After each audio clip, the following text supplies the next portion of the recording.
Miss Universe 2015 Pia Words back from beauty queen, video queen na rin. At Maine Mendoza may mahigit 3 million followers agad nang buksan ng kanyang verified Facebook page. Ang Starbite sa Tinilar, Santiago.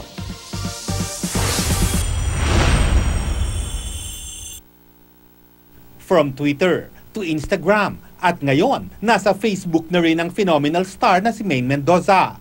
Maaari nang makita ang main update sa official FB page ng Destined to be Your Star. At kahit kagagawa lang ng verified FB page ni Mengay, pumalo na agad sa mahigit 3.7 million ang followers ng tinaguriang Dub Smash Queen. Kahit busy sa kani-kanilang showbiz commitments, nagkaroon ng chance na mag-reunite ang ilang cast member ng dating Sunday youth-oriented show na Twin Hearts. Present sa get-together sina Barbie Forteza, Bea Binene, Ken Chan, Derek Monasterio at Hiro Peralta. Sina Ken at Barbie magkasama ngayon sa teledramang Meant to Be, habang sina Bea at Derek naman ang magkatambal sa Superhero at si Hiro katambay sa unang hirit. Masaya raw sila sa tinatahak ngayon ng career nila sa showbiz.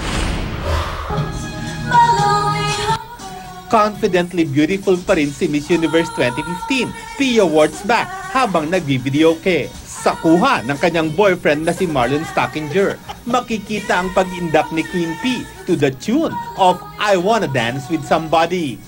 Tuwang-tuwa naman si Marlon dahil bukod sa beauty queen, nagre-reign na rin sa videoke si Pia. Lars Santiago, GMA News.